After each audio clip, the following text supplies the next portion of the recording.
Ça, c'est l'une de mes créations. Oh là là. C'est un t-shirt noir que je l'ai fait avec de l'eau de Javel. C'est le portrait de Wally Seck. Et à côté, il y a l'effigie d'un lion. Donc, j'ai monté l'image et je l'ai réalisé avec de l'eau de Javel. C'est essayer de faire des grandes choses. Essayer peut-être même de faire des expositions, pas que au Sénégal, peut-être en France et ailleurs et autres. Parce que je veux aussi impacter dans le milieu artistique centrafricain. J'aimerais peut-être demain qu'un jeune centrafricain me prend pour exemple.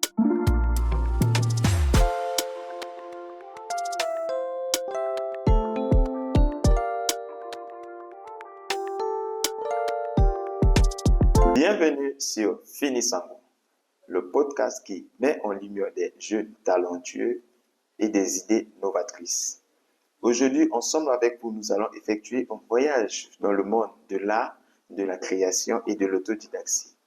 Nous avons le privilège de recevoir Shama, le fondateur de Bodakato, qui est un artiste, designer, peintre qui n'a pas suivi un chemin classique comme beaucoup d'entre eux, mais qui a su tracer son parcours au travers son talent et la détermination. Bienvenue Shama. Bonsoir frère. Comment te sens-tu? Je me porte bien. Très en forme, hein? Tranquille. Tu as un joli t-shirt. Merci beaucoup. Mais où est-ce que tu l'as trouvé? Ça, c'est l'une de mes créations. Oh là là. C'est un t-shirt noir que je l'ai fait avec de l'eau de Javel. C'est le portrait de Wally Seck. Et à côté, il y a l'effigie d'un lion. Donc, j'ai monté l'image et je l'ai réalisé avec de l'eau de Javel.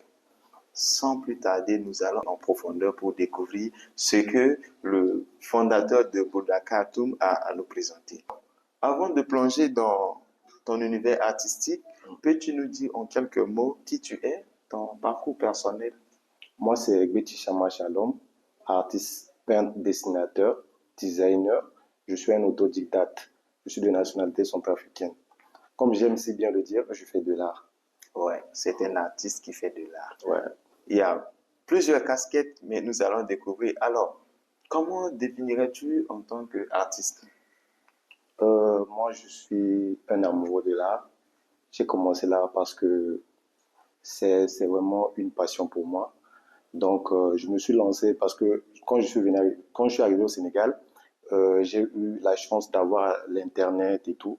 Donc, à travers des vidéos que je regardais et tout, je me suis dit pourquoi pas me lancer, essayer d'apprendre ce que je vois les autres artistes faire. Et c'est là que je me suis lancé en fait.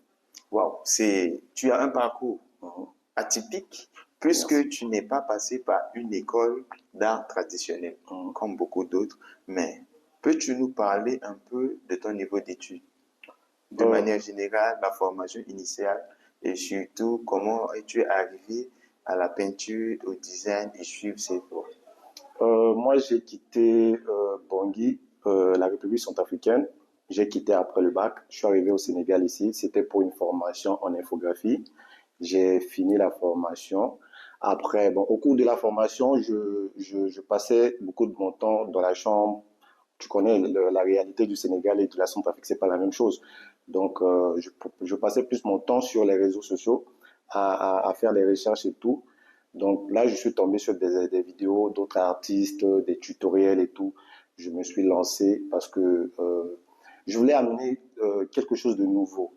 Parce que quand j'étais au pays là-bas, moi, je voyais pas ces genres de choses-là, en fait. Donc, comme je suis venu ici, j'ai découvert ça, je me suis dit, pourquoi pas essayer de faire et après voir ce que ça va donner. C'est là que je me suis lancé. Et comme j'ai fait une formation aussi en infographie, j'ai essayé de les mettre ensemble pour voir là où ça va m'emmener en fait. Très surprenant. Et j'avais oublié de vous mentionner, quand vous regardez aussi le t-shirt que je porte, c'est lui qui me l'a offert. Et il y a encore quelques échantillons de t-shirts qui sont là et vous aurez le privilège, peut-être que vous serez le premier à soutenir cette œuvre-là. Alors, tu as plusieurs casquettes, tu as commencé une formation en infographie, mais tu t'es pas arrêté là. Tu as su tracer ton chemin pour apporter quelque chose de nouveau dans le monde de l'infographie et du design. Est-ce que ce choix d'être autodidacte a été volontaire ou imposé par des circonstances? Ouais, je dirais que c'est par rapport aux circonstances. Parce que moi, je pense que vu la réalité de notre vie ici en Afrique, si je disais à mes parents que je voulais faire une école d'art, je pense pas qu'ils m'auraient payé la formation et tout. Donc, comme je faisais l'informatique, j'avais vraiment beaucoup plus de temps libre. C'est là maintenant que je me suis dit, comme j'aime l'art, il fallait que je me lance. J'ai acheté les matériels et j'essayais de reproduire ce que je voyais dans les vidéos et autres. Donc, c'est ça. Mais si ça dépendait de moi, je pense que je choisirais d'aller faire une école d'art pour beaucoup plus apprendre, en fait. Ça, c'est intéressant. Et comme on le dit souvent, l'école forme, mais l'autodidactie libère. Est-ce que tu as ressenti ça dans ton processus de création? Hum, Pas vraiment. Moi, je dirais que ça se complète. Ça se complète. Parce que quand tu apprends les choses à l'école, il ne faudrait pas que tu t'arrêtes là. Il faut faire des recherches toi-même. Si tu aimes ce que tu fais, comme ça, tu vas compléter et tu vas te développer plus. Ne t'arrête pas seulement à ce que tu apprends à l'école. C'est là où moi je pense que ça peut te bloquer en fait. Mais si tu aimes ce que tu fais des recherches et tu complètes à ce que tu apprends à l'école, ça va aller plus vite. Parce que le monde de l'art, bon, je dirais, parce que c'est ce que je maîtrise, euh, comme je suis, en étant un autodidacte, c'est difficile. Parfois, tu vois les choses, tu essayes, tu ne comprends pas. Parce que moi, les vidéos que je vois, c'est en anglais. Wow. Et je ne parle pas anglais, mais Déjà une barrière de langue. voilà, il y a une barrière de langue qui est là. Je fais de mon mieux pour essayer de traduire les vidéos que je vois en anglais, pour essayer de comprendre ce que le gars essaie de faire et tout. Or, si j'avais un professeur ou j'avais quelqu'un qui pouvait m'aider à comprendre ce que je voyais dans la vidéo, j'allais peut-être avoir un niveau plus que ce que j'ai aujourd'hui, tu vois. Revenons un peu sur la naissance de ta passion. Ouais. Quel a été ton premier contact marquant avec l'art? Une rencontre, une exposition, un livre, un moment précis? D'où est venu ce déclic de pouvoir t'orienter dans ce domaine? Moi, je suis d'abord quelqu'un qui aime faire les choses pratiques. Donc, quand j'ai découvert les tutos et tout, j'ai commencé, j'ai pris mon argent, j'ai acheté les matériels, je me suis lancé. Au départ, c'était pas ça. Mais au fil du temps, tu apprends, tu vois que non, pour faire ça, il faut éviter de faire ça et ça. C'est là maintenant que tu vas avoir un niveau vraiment élevé, en fait. Donc, je me suis lancé, je me dirais, sans savoir si ça allait marcher. Donc, au fil du temps, aujourd'hui, les gens pensent que je suis satisfait de ce que je fais, mais moi, je pense que je suis encore en train de me développer, en fait. Ça, c'est une attitude perfectionniste. Voilà, je suis très, très perfectionniste. On imagine que se former seul n'est pas sans difficulté. Quels ont été les plus gros défis auxquels tu as dû faire face au début de cette aventure? C'est de trouver les bons matériels, les bons outils, parce que ici en Afrique, c'est compliqué. C'est compliqué, même bon, parce que même s'il y a les bons outils, les bons matériels, il faut d'abord savoir là où on vend ça. Désolé. Il faut d'abord savoir là où on vend ça pour aller acheter. C'était ça vraiment le grand défi. Après, comme j'ai un ami aussi ici, on s'est lancé à deux. Donc, on essayait de chercher sur les réseaux, peut-être de bouche à oreille, de trouver là où on vend les peintures. On achète, on teste sur les... Parce que c'est ça, en fait. C'est vraiment expérimental. On teste, si ça marche, ok, voilà cette peinture-là, elle est bonne, on va la garder pour faire sur tel support et tout. Sinon, on cherche encore une autre, tu vois. Donc, c'est là, et on a vraiment investi de l'argent, du temps, et bon, comme c'est une passion, donc quand tu dépenses même de l'argent, ça ne te dit rien parce que après, quand tu arrives à un résultat où aujourd'hui tu te dis, voilà, ça vaut la peine ce que j'avais fait au début. Donc voilà, c'est un peu ça. Waouh! Je suis toujours impressionné et il ne cesse de m'impressionner davantage. Imaginez commencer une aventure où tu ne sais même pas ce que tu dois utiliser pour faire ce que tu ne sais pas. Donc, ça fait plusieurs points d'interrogation. Et en plus, tu dois dépenser de l'argent étant encore étudiant dans quelque chose que tu ne sais pas. Mais comme il a su le dire, la passion est la clé du succès. Parce que la passion était là, il a su aller de l'avant, il a su se sacrifier son temps, son argent, son énergie pour pouvoir découvrir ce qui lui passionne et aujourd'hui, il arrive à produire un résultat qui pour nous est déjà satisfaisant, mais lui, il dit il y a encore meilleur à venir. Ouais. Alors, comment as-tu surmonté les moments de doute et les obstacles techniques? Sachant que tu n'avais pas de modèle, tu n'avais pas de professeur, il n'y avait pas quelqu'un qui devrait te dire, Chama, tu dois faire ça pour avoir ceci, il faut acheter ça pour faire ceci, voilà tel conseil. Alors, comment as-tu surmonté ces moments de doute et des obstacles? Euh, Moi, je dirais plus que euh, les moments de doute, ça arrive. Même jusqu'à aujourd'hui, j'ai encore des moments de doute. Parce que mon objectif, vraiment, c'est de vivre de ce que je fais, de vivre de mon art. Mais je cherche toujours les moyens pour y arriver. C'est pas facile parce qu'il n'y a pas quelqu'un pour me dire fais ça, et demain tu vas réussir, tu vas vivre de ça. Il n'y a pas de garantie, tu vois. Et au jour d'aujourd'hui, je gagne de l'argent grâce à mon art. Malgré que j'ai fait une formation en infographie, je gagne souvent des marchés grâce à ça, mais l'argent que l'art me donne, c'est le diplôme que j'ai eu, ça ne me donne même pas la moitié en fait. Tu vois un peu. Donc, je me forme toujours du côté commercial. J'essaye de voir comment je peux faire pour essayer de vendre encore beaucoup plus ce que je fais. Parce que j'ai des créations que j'ai déjà faites, qui sont à la maison, que je n'arrive pas encore à liquider, tu vois. Mais je ne me plains pas parce que je sais que le talent est déjà là, les résultats sont là. Il faut juste chercher les bonnes personnes qui sont intéressées par ce que je fais pour, euh, pour acheter et voilà quoi. Mais pour le moment, j'ai des doutes. Je vais pas vous mentir, j'ai des doutes parce que mon objectif, ce n'est pas seulement de survivre avec ça.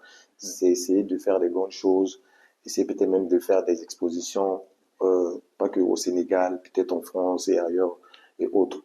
Parce que je veux aussi impacter dans le milieu artistique centrafricain. Mhm. J'aimerais peut-être demain que un jeune centrafricain me prend pour exemple, dire que voilà, il y a tel artiste, il a réussi dans ce qu'il fait parce qu'il n'y a pas seulement la médecine, il n'y a pas seulement la politique, et il y a aussi l'art qui peut vraiment aider d'autres personnes à sortir de leur situation, tu vois. Comment as-tu appris à imposer ton style et ta légitimité? Sachant que avant de te lancer, il y avait des gens qui étaient déjà là, qui existaient, qui ont leur création. Mais comment toi, tu arrives aujourd'hui à asseoir ta propre marque dans ce monde artistique? Moi, je dirais que c'est mon professionnalisme parce que je suis très, très professionnel. Professionnel, c'est ça, non? Je suis très, très professionnel. Bien sûr. Donc, moi, quand je suis sur un projet, avant de commencer même le projet, je cause avec le client et tout. Dès qu'on se met d'accord sur le prix et tout, peu importe ce qui va se passer, je dois te livrer ce que toi tu as commandé. Je prends tout en charge. Si, même si j'ai pas bien négocié le contrat et tout, ça n'engage que moi. Tu dois être satisfait parce que tu es venu vers moi. Je pense que c'est ça qui a fait ma force. Et j'ai bossé sur des projets où je n'ai même pas gagné beaucoup d'argent, tu vois. Mais pour moi, c'était genre pour avoir un CV. C'est ce que je cherche même jusqu'à maintenant là. Je bosse sur des projets seulement pour apprendre, pour avoir de l'expérience.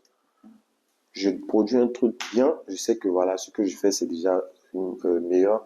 Je te donne, après, tu pars. Même si tu me payes pas beaucoup d'argent, demain, tu vas dire à telle personne, non, ah, lui, il a fait un taf de bonne qualité. Viens le voir, il va te gérer ça. Maintenant, je vais arriver à un niveau où je sais que là, maintenant, là, ce que je fais là, tu connais la valeur. Tu viens vers moi pour que je te fasse un autre truc, je vais te dire non, maintenant, c'est tel prix. Ça, c'est ça le professionnalisme, comme lui-même il a su le dire. Et très souvent, ce qui est déplorable au milieu jeune, nous, notre génération, à peine on commence dans quelque chose, dans une activité quelconque, on a tendance à mettre l'argent devant. Et une fois l'argent prend le dessus, même le temps qu'il faut pour pouvoir se perfectionner n'y est plus. Et donc, on fait focus sur l'argent, on oublie le sens du détail.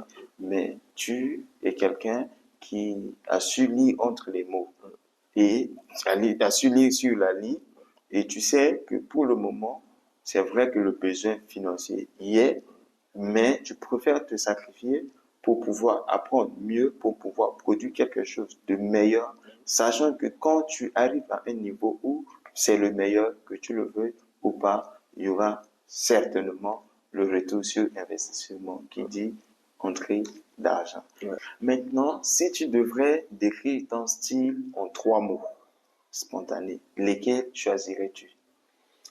En 3 mots, je dirais urbain, euh, expressif et engagé. Urbain, pourquoi? Parce que j'essaie de réunir plusieurs styles et tout. Parce que, par exemple, je fais des décorations murales, je fais pas mal de choses. Et expressif, parce que par le choix des couleurs que je fais et tout, j'essaie de faire passer des émotions, de faire et passer des messages. Parce que, par exemple, le t-shirt, j'ai mis un t-shirt là, je l'ai réalisé. Après, j'ai essayé d'écrire des mots d'encouragement pour Je faire pense que passer. ce t-shirt-là, Oui, j'ai essayé assez, de je faire l'ai passer. lu, Voilà. C'est c'est pas assez seulement, expressif. voilà, c'est pas seulement un t-shirt. Le choix même de la personne, c'est pas fait par exprès en fait. Le choix, c'est, No, no risk, no story. voilà. Tu vois, non. J'ai bien choisi la personne.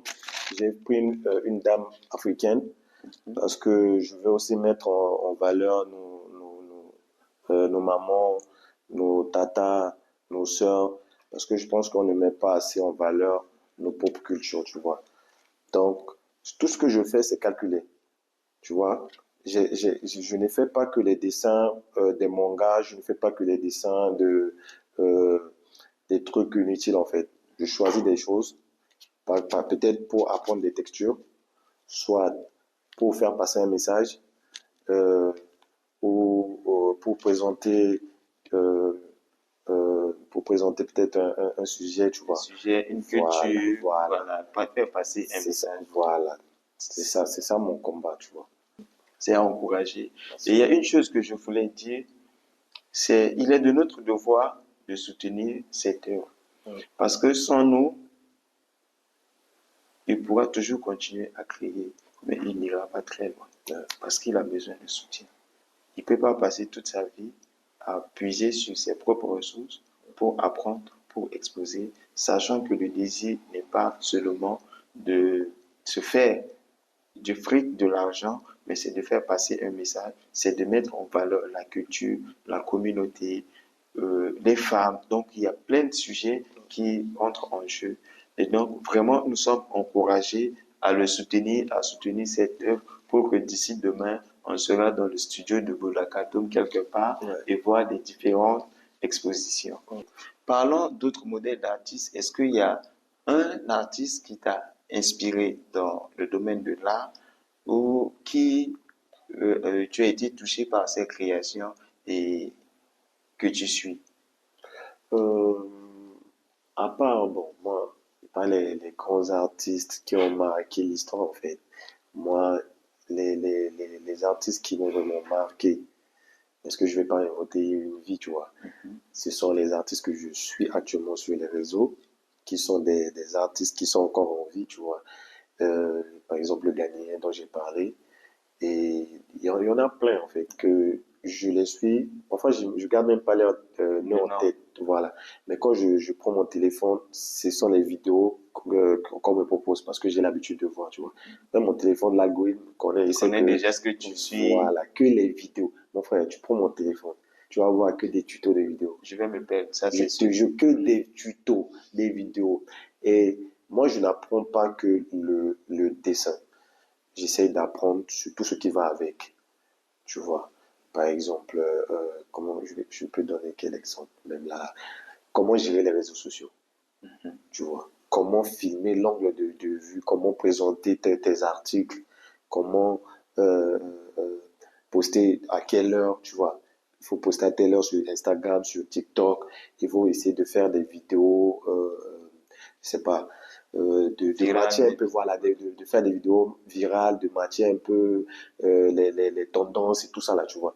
Donc, j'essaie d'apprendre tout ça pour essayer de développer ce que je Ton fais. activité. Ouais, En fait, c'est vraiment très, très, très lourd ce que tu fais parce que au-delà de là, au-delà de ta création, et vu que les moyens sont limités, tu te donnes encore plus d'efforts et d'énergie pour pouvoir toucher un peu à l'environnement qui peut te permettre ouais, de professionnaliser ce que tu fais, de mm, mettre en avant mm, et d'être présent sur les réseaux sociaux. mm, C'est vraiment à encourager.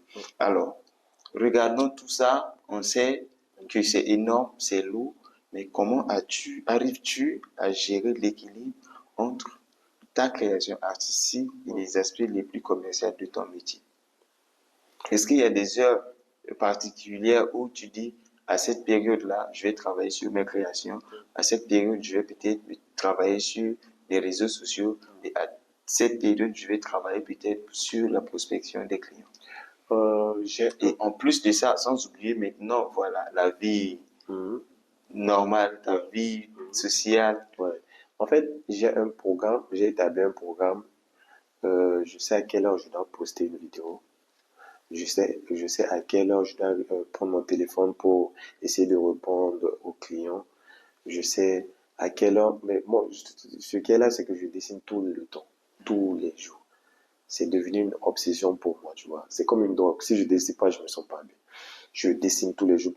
Même si j'ai une commande ou je n'ai pas de commande, je dois dessiner, je dois créer des trucs. Je dois prendre mon argent, j'achète le support, si c'est une chaussure, si c'est un t-shirt et tout, j'achète. Si j'ai une idée, je reproduis. Pour avoir des contenus, en fait, tu vois. Mais quand même, j'ai un programme parce que je sais que chaque semaine, si tu n'es pas régulier sur les réseaux sociaux, tu vois, l'algorithme t'oublie, tu vois. Donc, j'essaie quand même de rester un peu en tendance, essayer de poster des vidéos chaque fois pour que l'algorithme m'aide aussi à avoir pour toucher plus de monde, quoi. Ok. Ça, c'est un travail vraiment énorme. Ouais. Et quelles ont été les principales difficultés que tu as rencontrées pour faire connaître et vendre tes œuvres, que ce soit en ligne ou en physique? Quels sont les défis qui vont avec?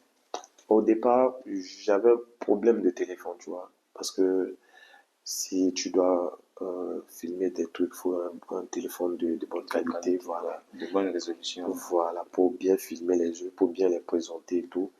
Après, j'ai eu la chance, j'ai une sœur à moi qui m'a aidé de ce côté-là, à qui je fais un big up, Janice. Euh, Elle m'a acheté un téléphone, elle m'a offert un téléphone, un iPhone 14 qui m'a vraiment aidé à bien filmer mes œuvres et tout, à les filmer et tout.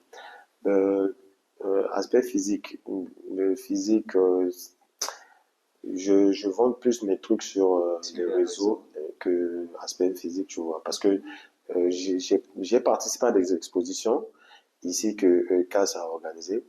Mais bon, il n'y avait pas eu de vente, tu vois. C'était juste une exposition pour faire découvrir ce que tu fais et tout. Oui. Donc, je dirais plus, c'est sur les réseaux que j'arrive À vendre. oui, à vendre. Oui, on voit déjà que pour des ventes en physique, cela nécessite vraiment d'avoir toute une équipe commerciale, des marchés, la clientèle, et on ne peut pas être seul Mhm. au four, au moulin Ouais, et en même aussi temps. sur la table en même temps. Donc, nous souhaitons vraiment que les choses évoluent et que Boula Cartoon puisse avoir toute une équipe Mhm. où chacun aura une part Ça, c'est sûr. dans la chaîne et que tu puisses te consacrer maintenant uniquement sur les créations afin de nous faire voyager davantage dans le monde artistique. Alors, après avoir identifié ces difficultés, quelles sont les stratégies que tu as mises en place pour attirer de nouveaux clients, permettant aussi de les fidéliser, parce que sur les réseaux, ça part vite. Ouais. Les gens de la même manière qu'ils peuvent vite venir, ils peuvent aussi repartir. Et si tu travailles, envisages-tu aussi de travailler avec une équipe et qu'on soit vraiment, quelles sont les stratégies que, à partir de là, tu connais déjà les défis, tu connais les difficultés, mais que tu essaies de mettre en place pour pallier à ça? Oui. Ben, j'ai essayé de faire des vidéos dans la rue, essayer d'aller voir les gens, leur présenter ce que je fais et même essayer de faire des réalisations sur place, tu vois. J'ai des vidéos que j'ai postées récemment où je suis allé à Koloban.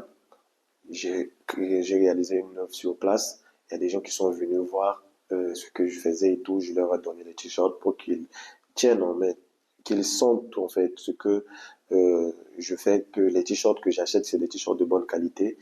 Après même, je suis aussi allé au niveau de la corniche où j'ai tourné une vidéo là-bas, tu vois. J'essaye d'aller au contact. Surtout, moi, je pense que pour le moment, je ne suis pas encore vraiment connu dans le milieu sénégalais. Ok. Donc, j'ai actuellement euh, euh, le programme que j'ai actuellement, c'est d'essayer de faire des vidéos dans des lieux publics pour que voilà les gens euh, qu'ils voient Ouais, en fait, de voilà ce plus que près, voilà qui qu'ils touche voient du voilà que doigt. ce que je dis sur les réseaux c'est vrai en fait que je dessine avec de l'eau de javel parce que on sait jamais. Tu peux dire que non, c'est toi qui fais ça, après c'est pas toi, tu prends les vidéos d'autres personnes, tu viens, tu vois, tu essayes de monter les trucs. Donc c'est actuellement c'est ce projet que je suis actuellement de bosser. Et moi je suis ouvert parce que je bosse avec une petite qui est en Centrafrique là-bas, elle est dans mon équipe. C'est elle qui cherche les clients, qui m'envoie les commandes, je réalise, j'envoie, et voilà, je fais comme ça parce que c'est aussi une petite qui est vraiment très très sérieuse. Elle s'appelle Eunice, à qui aussi je fais un big up. Sur place ici, j'ai pas vraiment d'équipe, mais j'ai des amis qui m'aident aussi de temps en temps si j'ai des trucs à faire, et mes petits frères aussi, je les appelle, ils m'accompagnent lors de mes vidéos, qui essayent de me filmer, et voilà quoi. Mais comme j'ai des projets en cours, je pense que je serai obligé de monter une équipe, d'avoir des gens sérieux et pour la réalisation de ces projets-là. Mais moi, je suis ouvert, mais juste pas, j'ai des conditions en fait, parce que je ne veux pas que n'importe qui m'approche pour salir mon image, tu vois. Mhm. Même si tu m'approches, je vais laisser le temps de d'abord t'analyser pour Exactement. voir voilà, si tu es vraiment motivé de bosser avec moi. Et au début, là même, à ce moment même que je bosse là, je ne gagne pas beaucoup d'argent. Non, si tu viens, peut-être, C'est toujours pas facile, hein, au voilà, début. au départ, c'est peut-être bénévolat. Après, on verra si. Ça va. Mais moi, quand même, je suis quand même un être humain, je peux pas te laisser, tu vois, tu peux avoir de l'argent de transport et tout. Après, si l'argent, normalement, pourquoi pas? Chacun va tirer ça. Voilà, pourquoi pas? Moi, je suis comme ça. C'est intéressant et comme on le dit, hein, il faut soutenir l'œuvre et pour les projets, on y reviendra dans la suite. Mm, Donc, continue à travailler avec cette dynamique, mm. cette ténacité. Et moi, je dirais, hein, peut-être que je peux me tromper, mais je suis sûr et certain que le plus dur est passé. Parce que tu as su à te démarquer, à tenir bon au tout début, pendant que même la maîtrise de l'art, tu n'avais pas, Ouais, jusqu'à arriver à ce niveau où tu sais déjà ce que tu fais et tu as une idée d'où tu veux y aller. ouais. Et c'est là même ce qui est intéressant, c'est quand tu sais déjà où tu veux y aller, tu ne vas pas accepter que n'importe qui puisse venir encore pour te tirer en Mm, arrière. mm, Là, il faut vraiment filtrer ceux avec qui tu dois travailler. Parce qu'il y a un adage qui dit, dis-moi avec qui tu es et je dirai ce que tu deviendras. mm. Ouais. Si tu prends quelqu'un qui ne connaît pas la vision, ben, la personne viendra peut-être te retarder ou soit te tirer en arrière. Là, il faut vraiment évoluer avec une personne qui puisse vraiment t'aider à aller de l'avant. Ouais. Aujourd'hui, tu arrives à vendre tant bien que mal, même si le flux n'est pas régulier, mais quand même tu arrives à vendre quelques-uns de tes articles. Mm. Comment envisages-tu utilises les bénéfices ou bien comment utilises-tu les bénéfices et aussi si tu as une stratégie de réinvestissement à long terme pour la croissance de ton activité? Oui. Au début, quand j'ai commencé, j'avais pas les matériels que j'ai aujourd'hui. Donc, l'argent que je gagnais, je prenais ça pour acheter d'autres matériels. Et peut-être que j'ai oublié de le dire, mais les matériels que j'achète, surtout pour les customisations des chaussures et autres, j'achète tout en Europe. Wow. Tu vois, j'achète en Europe. Et puis tu sais que quand tu achètes en Europe pour venir ici, tu dois payer l'expédition. Et les prix, c'est pas la même chose en fait. Tu En vois, euros, en dollars. voilà, c'est en euros. C'est pas comme si, comme tu pars au marché pour acheter des trucs ici, tu vois. Et Donc, quand je gagnais de l'argent, j'achetais encore beaucoup plus de matériel et je gardais le peu que je pouvais garder sur moi Survivre. pour survivre. Voilà, merci. Pour survivre. Donc, ça n'a pas changé. C'est toujours le cas. Parce que j'ai des projets et mes projets, je les fais à fond propre, tu vois. Comme je l'ai dit tout à l'heure, j'ai un projet actuellement sur lequel je suis en train de bosser et j'investis mon propre argent, tu vois. Donc, je, c'est cet argent que je gagne là que j'investis. Donc, parce que là même où je suis actuellement, j'ai besoin de matériel. J'ai encore besoin de plus de matériel. Parce que je me suis lancé encore un autre défi. Là, je maîtrise l'art de customiser les t-shirts, les chaussures et autres. Mais j'aimerais bien apprendre le graffiti, tu vois. Mais les graffitis, il faut acheter les bombes. Les peintures là, oui. Oui. En bombe là, il faut acheter ça. Mais quand tu vas acheter ça, ça coûte cher. Une bombe, je pense que c'est à 4000, 4500 ou 5000, tu vois. Une bombe, hein. Mhm. Et pour faire les œuvres, là, ça c'est encore Un de autre défi. l'expérimentation, tu vois. Donc, je vais investir mon argent encore pour maîtriser parce que je pense que j'essaie d'élargir ce que je fais, tu vois. Je vais pas juste me limiter à faire les customs, les t-shirts et peut-être à gagner. Je vais pas cracher sur l'argent que je gagne, mais j'espère gagner plus, tu vois. Ok. Donc, c'est pourquoi je me lance ce défi encore. Parce que moi, j'aime les défis. Quand j'arrive à ce niveau, j'essaie encore de m'améliorer. Faut pas faire du surplace. Voilà, pour ne pas faire du surplace. C'est déjà une très très bonne démarche. Euh, Et ce qui est bien à encourager, c'est ce que tu gagnes, tu réinvestis. euh, Tu fais pas comme certains jeunes où aujourd'hui j'arrive à gagner peut-être 5 000, 10 000, 15 000. Je pense que je suis arrivé. Si je gagne 10 000 aujourd'hui, je sais que je vais manger et demain gagner encore 10 000. Mais tu penses à investir et c'est ton premier investissement dans les matériels. Et ça, c'est déjà le meilleur investissement. Et au fur et à mesure, le meilleur reste à venir. Et je profite aussi à lancer un appel à tous ceux qui peuvent soutenir. N'hésitons pas. Il a mentionné qu'il avait un souci de téléphone, ne serait-ce que pour filmer. Mais il y a cette sorte de bonne volonté qui l'a soutenu en offrant le téléphone. Et nous, alors, qu'est-ce qu'on fait? Qu'attendons-nous pour pouvoir soutenir son activité, de soutenir son art?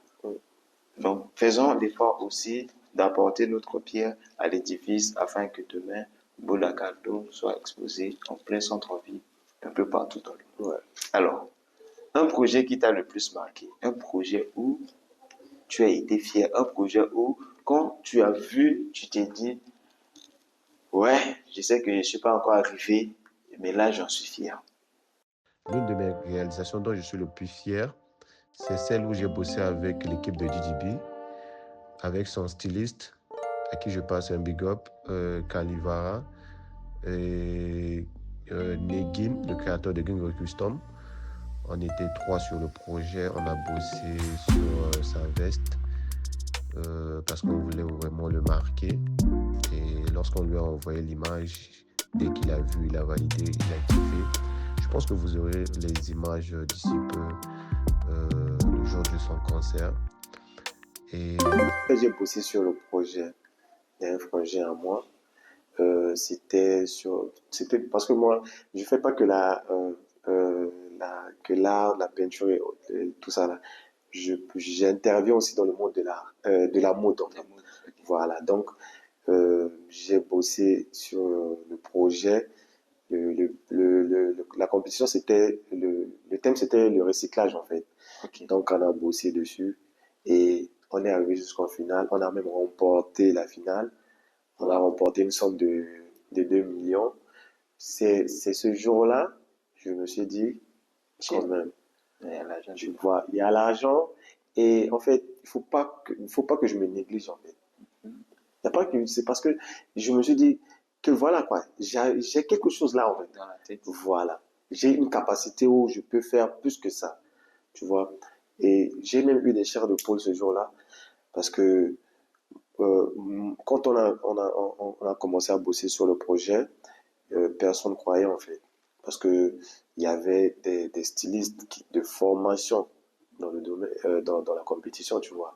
Quand tu affrontes quelqu'un qui a vraiment fait les études, tu vois, lui, dans sa tête, toi, tu ne vois rien. Je n'ai rien. Voilà, c'est pas la même chose en fait. Donc, là, quand on a remporté la finale, je me suis dit non, jamais. Continue dans ce que tu fais là. Il faut être fier. Il y a sûrement beaucoup de jeunes, ou au moins quelques jeunes qui aimeraient se lancer, mais qui n'osent pas, qui se posent la question, ah, l'art, ça paye pas, l'art, Afrique, là, personne. Donc, il y a plusieurs interrogations, mais si tu as un message à faire passer à un jeune qui, jusqu'à maintenant, n'arrive pas à cerner vraiment ce qui est de l'art, ou qui a cette passion, mais qui n'arrive pas à se lancer, qu'est-ce que tu lui diras? Faut te lancer, mon frère. Tout ce que j'ai à vous dire, c'est de vous lancer. Parce que aujourd'hui, on a vraiment une chance que je pense que nos parents n'ont pas eue. C'est Internet, mon frère. Je vais jamais cesser de le dire. Internet, fais ce que tu as à faire et poste. Tu sais pas qui va tomber sur ça. Tu vois, non? Tu sais pas qui va tomber sur ça. Aujourd'hui, je bosse avec des gens qui sont en France. Avant, nos parents ne pouvaient pas faire ça, tu vois. Il fallait passer par telle personne pour avoir le... Voilà, écris une lettre et puis tu envoies un mois pour que ça arrive et puis tu attends 3 mois. Internet a cassé tout ça, a cassé cette barrière-là. Tu poses ton truc, tu sais pas qui va tomber sur ça. Aujourd'hui, je bosse avec des gens qui ont l'argent, tu vois, et qui me payent ce que je mérite par rapport à mon travail, tu vois. Donc, lance-toi. Nous tendons vers la fin de ce temps. Tu fais tes créations, tu es présent sur les réseaux, mais si aujourd'hui quelqu'un aimerait se procurer de tes créations, de tes articles, où est-ce que cette personne-là peut te trouver? Y a-t-il des réseaux que tu pourrais partager, des plateformes où tu existes afin que l'on puisse prendre contact avec toi? Je suis sur Instagram, sur mon nom de Shamaar13, sur TikTok, Shamaar13, sur Facebook, j'ai ma page qui est au nom de ma marque, Bouddha Cartoon. Okay. Donc voilà, ces 3 réseaux-là. Alors, Shamaar13, Instagram, TikTok et Bouddha Cartoon sur Facebook. Donc, n'hésitons pas. Il y a déjà des articles qui sont en stock. Il y a des tableaux, il y a des t-shirts, il y a encore plein d'autres choses qui sont là. Prenez contact et surtout, essayons au moins de soutenir cette œuvre en achetant un article pour pouvoir soutenir. Nous sommes arrivés à terme de cette émission où j'aurais aimé qu'on puisse continuer parce qu'il y a plein d'autres sujets qu'on n'a pas pu aborder, mais sûrement pour une prochaine occasion, nous allons le faire. Alors, ton impression par rapport à ce temps, un mot de fin que tu aimerais partager? Je tiens d'abord à vous remercier parce que vous faites vraiment un travail très très professionnel. Et moi, j'aime ce côté-là en fait. J'aime bosser avec les gens qui sont vraiment professionnels. Et le professionnalisme, c'est pas juste une question d'avoir les bons matériels, d'avoir, tu vois, toutes ces choses-là. Non. C'est la manière à laquelle tu travailles, peu importe ce que tu as, tu vois. On dit souvent que l'âme ne compte pas. C'est ce que tu fais avec, tu vois. Donc, en tout cas, merci beaucoup. Je ferai de mon mieux pour essayer de parler de ce que vous faites parce que ce que vous faites, c'est vraiment très intéressant. Et tous les Centrafricains doivent vraiment vous soutenir et participer sur votre podcast, pourquoi pas. Parce que c'est un combat, comme je l'ai dit, c'est un combat que nous devons mener nous-mêmes. Et j'ai vu votre projet, vous m'avez présenté votre projet, j'ai vu, c'est vraiment quelque chose de très, très, très professionnel. Et j'adore. Donc, je vais partager les vidéos sur mes réseaux et tout. J'espère que les Centrafricains aussi vont s'abonner en retour. Donc, en tout cas, merci beaucoup de m'avoir fait cet honneur-là. Et à la prochaine, Inch'Allah. C'est nous qui sommes honorés, vraiment, merci. Comme je l'ai dit, c'est nous qui sommes honorés de ce que tu as répondu présent, tu n'as pas hésité. Et comme tu le dis, on mène tous le même combat, que ce soit au niveau de la communauté centrafricaine, d'ici et d'ailleurs, jusqu'au niveau de l'Afrique. Parce que le combat aujourd'hui, c'est vrai que chaque pays doit s'y mettre, mais aussi ce combat, il est du continent. Tu sais. Donc, chaque pays doit apporter sa pierre pour qu'ensemble nous puissions construire notre continent, qu'on arrête au fait de toujours penser à miroiter ce qui vient de l'extérieur, à convoiter ce qui vient de l'extérieur. On a tout ce qu'il faut nous-mêmes pour nous mettre à l'aise. On a les connaissances, on a les compétences, les barrières sont tombées. La même connexion Internet qu'on a, l'Europe, on a, les États-Unis, on a, les mêmes smartphones, les mêmes laptops, tout ce qui existe, on en a. Il suffit juste de se donner le moyen et faire un petit sacrifice et un tout petit peu d'effort pour arriver à l'excellence. Et donc, nous sommes vraiment honorés et nous souhaitons vraiment le succès total à nous. Parce que c'est pas facile, c'est un défi. C'est un défi, on vient de commencer et de même tu es toujours dans cette dynamique de te perfectionner, de faire évoluer l'activité et donc que les portes s'ouvrent et qu'on puisse ensemble trouver des opportunités, des occasions nécessaires pour exceller. Et comme tu l'as dit, il n'y a pas que de travailler au bureau, il n'y a pas que la politique, il n'y a pas que, voilà, tout ce qui est standard, tout ce qui est ordinaire. On peut sortir de l'eau et faire quelque chose qui peut apporter, on peut venir contribuer d'une manière ou d'une autre à la construction de notre pays, de notre continent.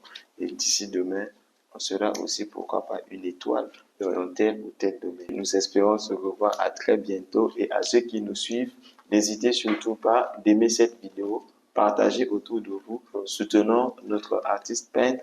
Et nous aussi, nous sommes présents sur les réseaux, à savoir TikTok, on a un compte TikTok, on a une page Facebook, on a un compte Instagram, Finisango officiel, et notre chaîne YouTube aussi, c'est Finisango officiel. Donc, n'hésitez pas de vous abonner.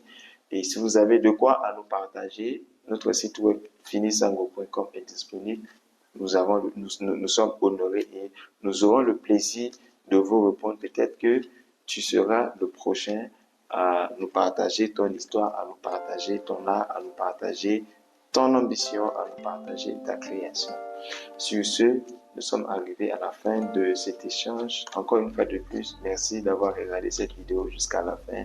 On s'est dit à très bientôt. Et encore une fois de plus, merci beaucoup. Merci, frère. Merci. Finisango, c'est bien plus qu'un podcast.